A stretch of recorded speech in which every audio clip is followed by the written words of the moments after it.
Think and Grow Rich, 1937, is a self-help book that explores the power of the mind and how we can harness this power to attain financial success.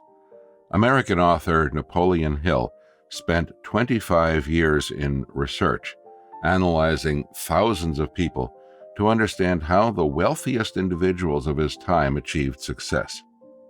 The Think and Grow Rich philosophy follows a set of 13 principles that contain the secret to wealth. As soon as you master these principles and begin to apply them, you will be able to shift your mind from failure consciousness to success consciousness. In other words, you will attain the power to direct your mind towards achieving your goals and improving your financial status. Insights from Introduction and Chapter 1. Number 1. Thoughts are truly powerful. When mixed with the definiteness of purpose, persistence, and desire, they can be translated into riches or other material objects. Desire is the starting point from which the dreamer must take off. Dreams are not born of indifference, laziness, or lack of ambition. Number 2. Desire is thus the first step to riches. The method by which desire for riches can be transmuted into its financial equivalent consists of 6 definite practical actions. The first action is fixing in our minds the exact amount of money we desire. Number 3. The second action is determining exactly what we intend to give in return for the money we desire. Number 4. The third action is establishing a definite date when we intend to possess the money we desire. Number 5. Fourth, we must create a definite plan for carrying out our desire and begin immediately, whether or not we are ready to put this plan into action. Number 6. Fifth, we must write out a clear, concise statement of the amount of money we intend to acquire, name the time limit for its acquisition, state what we intend to give in return for the money, and clearly describe the plan through which we intend to accumulate it. Number 7. Finally, we must read our written statement aloud twice daily, once before going to bed and once after waking up. As we read, we must see, feel, and believe ourselves already in possession of the money. Number 8. The successful completion of these 6 actions requires sufficient imagination to enable us to understand that accumulation of money cannot be left to luck. We must realize that all who have accumulated great fortunes first did a certain amount of dreaming, desiring, and planning before they acquired money. Insights from Chapter 2. Number 1. The second step to acquiring riches is faith. Faith is a state of mind that may be induced by affirmations or repeated instructions to the subconscious mind. Number 2. Whatever we repeat to ourselves, even if the statement is false, we will eventually accept as true. Moreover, we will believe it to be the truth. Number 3. You can convince your subconscious mind that you believe you will receive that for which you ask. Your subconscious mind will act upon that belief, then pass it back to you in the form of faith, followed by definite plans for procuring that which you desire. Number 4. The subconscious mind will translate into its physical equivalent a thought impulse of a negative or destructive nature just as readily as it will act upon thought impulses of a positive or constructive nature. Number 5. Those who believe themselves doomed to poverty and failure are the creators of their misfortunes. Their negative belief is picked up by their subconscious mind and translated into its physical equivalent. Number 6. Your faith is the element that determines the action of your subconscious mind. There is nothing to hinder you from deceiving your subconscious mind when giving it instructions through autosuggestion. Insights from Chapter 3. Number 1. Autosuggestion is the third step to acquiring riches. Autosuggestion is essentially the agency of communication between that part of the mind where conscious thought takes place and that which serves as the seat of action for the subconscious mind. Number 2. The dominating thoughts that we permit to remain in the conscious mind will reach and influence the subconscious mind through the law of autosuggestion. No thought, whether positive or negative, can enter the subconscious mind without the aid of autosuggestion. Number 3. All sense impressions which are perceived through the 5 senses are captured and processed by the conscious thinking mind and may be either passed on to the subconscious mind or rejected at will. Number 4. Communicate the object of your desire directly to your subconscious mind in a spirit of absolute faith. Through repetition of this procedure, you voluntarily create thought habits that are favorable to your efforts to transmute desire into its monetary equivalent. Number 5. It's of utmost importance to keep in mind that your subconscious mind only recognizes and acts upon thoughts that have been well mixed with emotion or feeling. Plain, unemotional words do not influence the subconscious mind. Number 6. Your ability to use the law of autosuggestion will depend very largely upon your capacity to concentrate upon a given desire until that desire becomes a burning obsession. Number 7. When you demand and expect money, your subconscious mind will hand over the plans you need. Be on the alert for these plans, and when they appear, put them into action immediately. When the plans appear, they will probably flash into your mind in the form of inspiration. Insights from Chapter 4. Number 1. The fourth step to riches is specialized knowledge. There are two kinds of knowledge. One is general, the other specialized. General knowledge, no matter how great in quantity or variety it may be, is of little use in the accumulation of money. Number 2. Before you can be sure of your ability to transform desire into its monetary equivalent, you will require specialized knowledge of the service, merchandise, or profession which you intend to offer in return for fortune and success. Number 3. First of all, decide the sort of specialized knowledge you require and the purpose for which it is needed. To a large extent, your major purpose in life, the goal to which you are working, will help determine what knowledge you need. Number 4. Your next move requires that you have accurate information concerning dependable sources of knowledge. The more important of these are your own experience and education, or the experience and education available through the cooperation of others. This knowledge can be acquired through a university, books, or special training courses. Number 5. As knowledge is acquired, it must be organized and put into use for a definite purpose through practical plans. Knowledge has no value except that which can be gained from its application toward some worthy goal. Number 6. Successful people in all callings never stop acquiring specialized knowledge related to their major purpose, business, or profession. There is one weakness in people for which there is no remedy, and it is a lack of ambition. Number 7. Those who stop studying merely because they have finished school are forever hopelessly doomed to mediocrity, no matter their calling. The way of success is the way of continuous pursuit of knowledge. Insights from Chapter 5. Number 1. The fifth step to riches is imagination. Imagination is the power of creation. It is the creative faculty of the mind. It is the power by which we create our own lives and by which we create our future. Desire is the impulse that gets it started. Number 2. The imaginative faculty functions in two forms. The first one is synthetic imagination. Through this faculty, we can arrange old concepts, ideas, or plans into new combinations. This faculty merely works with the material of experience, education, and observation with which it is fed. It is mostly used by inventors. Number 3. The second faculty is creative imagination. It is the faculty through which hunches and inspirations are received.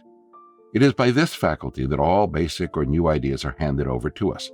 This faculty functions best when the conscious mind is stimulated through the emotion of a strong desire. Number 4.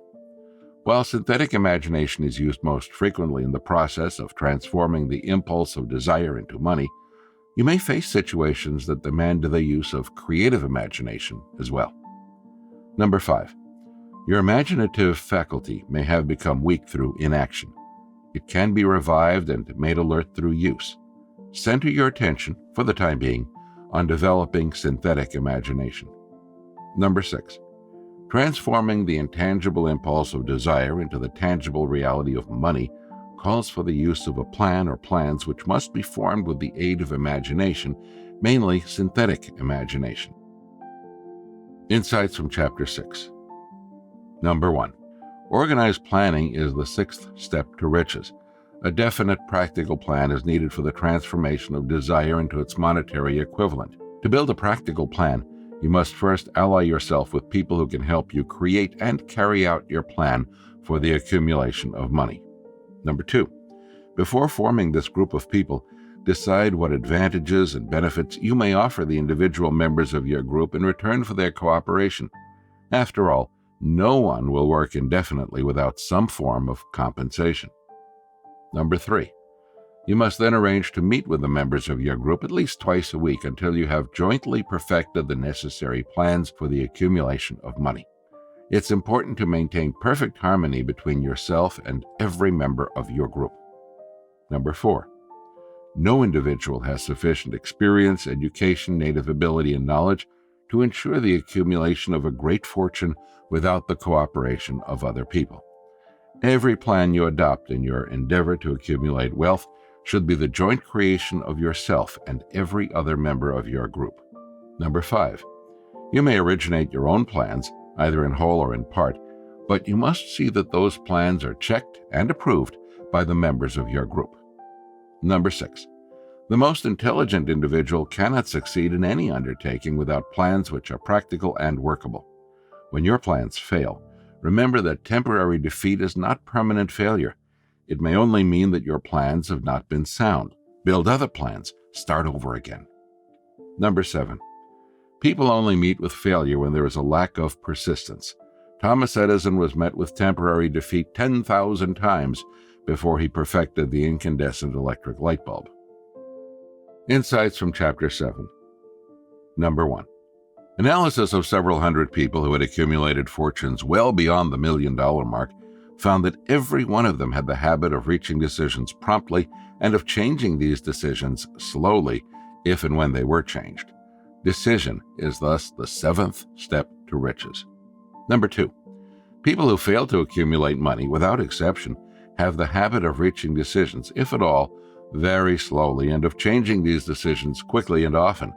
Procrastination, the opposite of decision, is a common enemy that practically every individual must conquer. Number 3. The majority of people who fail to accumulate money sufficient for their needs are, in general, easily influenced by the opinions of others. They permit the newspapers and the gossiping of others to do their thinking for them. Opinions are the cheapest commodities on earth. Number 4. If you are influenced by others' opinions when you reach decisions, you will not succeed in any undertaking, much less in that of transmuting your desire into money. If you are too easily influenced by the opinions of others, you will have no desire of your own. Number 5. Keep your own counsel by reaching your own decisions and following them. Take no one into your confidence except the members of your group, and be very sure in your selection of this group that you choose only those who will be in complete sympathy and harmony with your purpose. Number 6. You have a mind of your own. Use it and reach your own decisions. If you need information from other people to help you to reach decisions, acquire these facts or secure the information you need quietly without disclosing your purpose. Genuine wisdom is usually conspicuous through modesty and silence. Number 7. Keep in mind that every person with whom you associate is also seeking the opportunity to accumulate money. If you talk about your plans too freely, another person may beat you to your goal by putting into action ahead of you the plans of which you talked unwisely. Insights from Chapter 8. Number 1. Persistence is the 8th step to riches. The basis of persistence is the power of will. Willpower and desire, when properly combined, make an irresistible pair. Number 2. If you find yourself lacking in persistence, this weakness may be remedied by building a stronger fire under your desires. Build a definite plan expressed in continuous action. Disregard all negative influences and ally yourself with those who will encourage you to follow through with your plans and purpose. Number 3. People often refuse to take chances in business because they fear the criticism that may follow if they fail. The fear of criticism in such cases is stronger than the desire for success. Too many people refuse to set high goals for themselves because they fear the criticism of others. Number 4. Persistence is the direct result of habit. The mind absorbs and becomes a part of the daily experiences upon which it feeds. Fear, the worst of all enemies, can be effectively cured by forced repetition of acts of courage. Number 5. There is a magnificent reward for all who persist, and that is the privilege of writing your own ticket and making life yield whatever price is asked. Insights from Chapter 9. Number 1. Persistence creates faith, and from faith comes power. Power may be defined as organized and intelligently directed knowledge. Power also refers to organized effort sufficient to enable an individual to transmute desire into its monetary equivalent. Number 2. Knowledge is converted into power by organizing it into definite plans and by expressing those plans in terms of action. If your plans require vast sums of information, you must induce others to cooperate with you before you can inject into your plans the necessary element of power. Number 3. Organized effort is produced through the coordination of effort of a group of 2 or more people who work toward a definite end in a spirit of harmony. This group is referred to as the mastermind, and its formation is the 9th step to riches. Number 4. The mastermind principle has 2 characteristics. The first is economic and the other psychic. Economic advantages may be created when you surround yourself with the cooperation of a group of people who are willing to lend wholehearted aid in a spirit of perfect harmony. Number 5. The human mind is a form of energy, a part of it being spiritual in nature. When the minds of 2 or more people are coordinated in a spirit of harmony, the spiritual units of energy of each mind form an affinity which constitutes the psychic feature of the master mind. Insights from Chapter 10. Number 1. Transmutation is the changing or transferring of one form of energy into another. The transmutation of sexual energy is the 10th step to acquiring riches. Number 2. Sexual desire is the most powerful of human desires. Its exercise in proper relation and proportion to all other aspects of life is positive and healthy. People who are driven by this desire can channel it to develop keenness of imagination, courage, willpower, persistence, and creative ability. Number 3. When redirected constructively, this motivating force may be used as powerful creative forces in literature, art, or any other undertaking, including the accumulation of riches. Number 4. The transmutation of sexual energy calls for the exercise of willpower. The desire for sexual expression is natural and should not be repressed. However, it should be given an extra outlet through forms of expression which enrich the body, mind, and spirit. Insights from Chapter 11. Number 1. The subconscious mind consists of a field of consciousness in which every impulse of thought or sensation that reaches the objective mind through any of the 5 senses is classified and recorded, and from which thoughts may be recalled. Number 2. The subconscious mind receives and files sense impressions or thoughts regardless of their nature. You may voluntarily plant in your subconscious mind any plan, thought, or purpose which you desire to translate into its physical or monetary equivalent. Number 3. The subconscious mind is more susceptible to influence by impulses of thought which are mixed with feelings or emotion than by those originating solely in the reasoning portion of the mind. Number 4.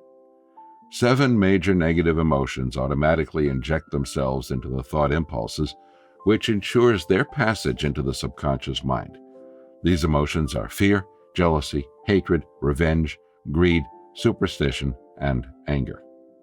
Number 5. 7 major positive emotions must be injected through the principle of autosuggestion: desire, faith, love, sex, enthusiasm, romance, and hope. Master these 7 emotions, and the other positive emotions will be at your command when you need them.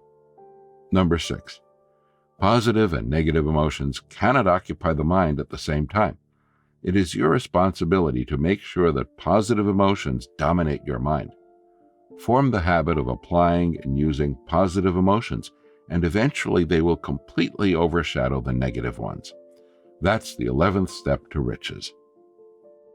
Insights from Chapter 12. Number 1. Every human brain is capable of picking up thought impulses that originate in the brains of others.